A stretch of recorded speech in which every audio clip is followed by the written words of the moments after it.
as barangay chairman, which is the lowest government unit in which the barangay. With regard to my duties and responsibilities as barangay chairman, I have to take care, of course. The number one is peace and order in our barangay, and of course to settle problem that bring here by the constituent within jurisdiction of Barangay Tanongdos. We have a katarungang pambarangay, and all the problem, we have a pangkat, the grupong tagapamayapa, to settle the problem of those who come here to file a case, especially that is a case of pambarangay, like non-payment of rentals, for example, no business permit. We are inspecting our business place in the barangay to give them inform them that you have to file a business in barangay, and of course you get a business permit to the city government. That is one of my functions. Of course, good governance, you have to serve, you have to avoid red tape, which is a Public Act 92/72 ba yun, to avoid fixing in the local government, and whoever came here to ask a clearance, provided they complete their documents, within 5 minutes, approve na yan. No time here. If you have clearance for your business, clearance for construction, whatever big clearance and certificate you're going to get in the barangay, we have to avoid fixer, which is the red tape. Approve agad yan, 5 minutes, wala ditong pending. Okay, you have to follow the order. We have from the local government unit, especially the Department of Interior and Local Government, they're given a famous circular to follow the order of the local government unit. We have a BADAC, Barangay Anti-Drug Abuse Council, to see to it that those are, especially the government is very strict of yung anti-drug campaign. We have a funder, and we have a monthly meeting to discuss the problem together with the police and the association. We have members of different sector. We have a meeting to discuss what is the problem in the community with regard to drug campaign of the government. Of course, you have to follow the centralized power coming from the national government, especially during fire, typhoon, tsunamis,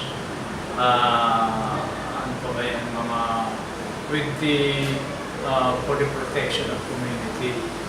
The DLIG and the city government are joining of creating a barangay disaster risk reduction.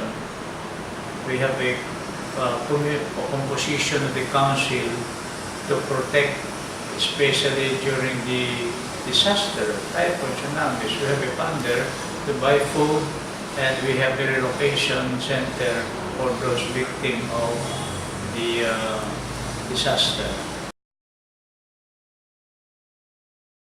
Yes, we have supposed to be this Friday, we have a barangay assembly. There is an order for the national government, especially under the Department of Interior Local Government, that we have a assembly twice a year. So we have to discuss and to invite our community, resident within our community, to see to it our project, our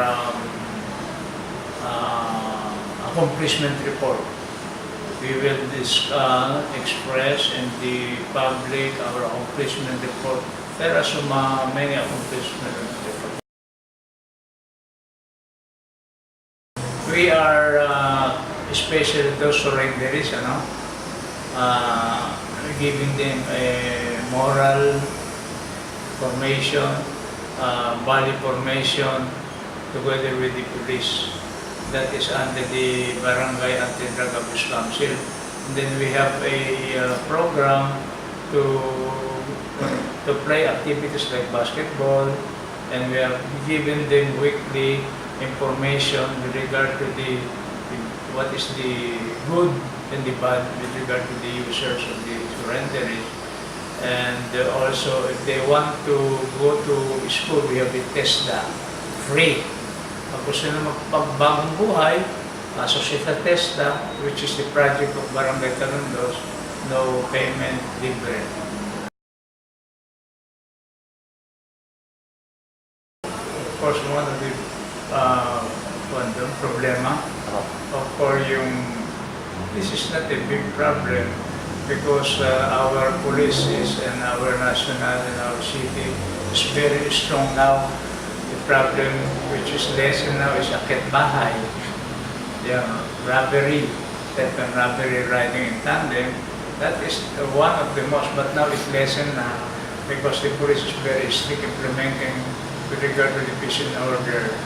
Yan ang isa. And then yung mga umiinom doon sa kalye, nagbabawal namin yan at bawasan na, almost wala na.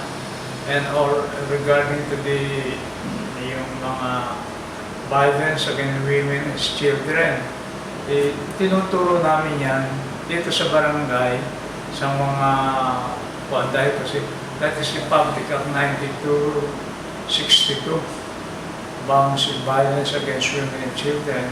So we encourage the parents, especially those members of the Kalipi and member single parents and yung kasambahay. Magmi-meeting kami, nagpapaseminar kami para ituro nila yung violence against women and children. Kasi masyadong ngayon yan sa mga bawal mong saktan. Bawal mong either iduro mo, either murahin mo, o not giving financial support to your children. That is a violence against women and children. Kasi mayroon side effect yan pagka minumura mo yung bata, dinudura mo kung ano-ano. Psychologically, may side effect yun. Kaya pinagbabawal din natin yung batas yan.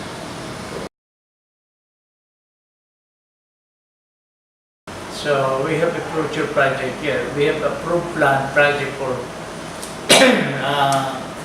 2017.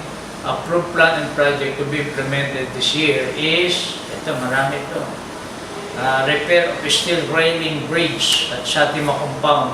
The Shatima compound is not an informal setup, that is illegal with the title, but the people living there as nasa below poverty line.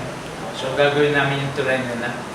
And then yung fencing of Camellia Homes Playground doon sa Camellia, kasi we are going to do this because they are requesting, meron silang letter to be approved by the COA kasi pinipuntahan namin yan. Additional fencing of St. Michael Playground din, ayan, isa yan. Cementing of new health center parking, especially Swan.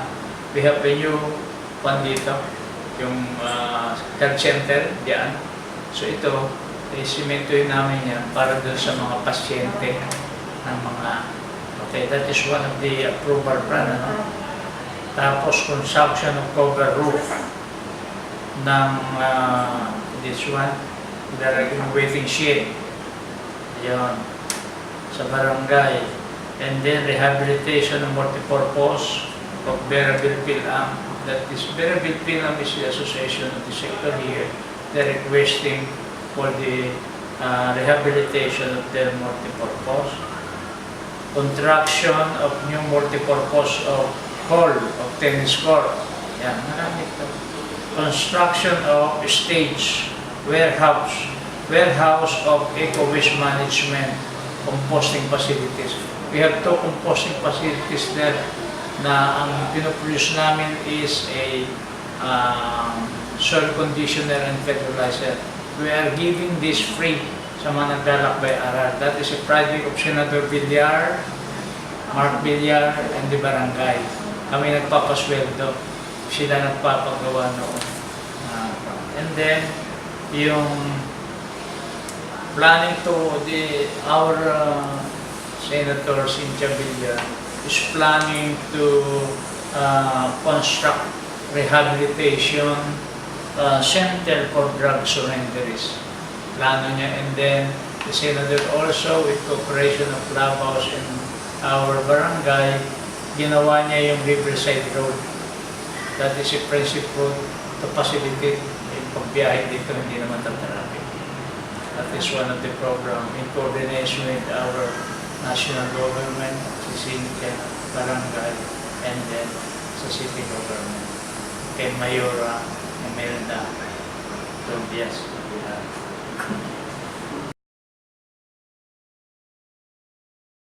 okay. May accomplishment report, first quarter of 2017, we have to include December. First semester kasi is January, February, and including March.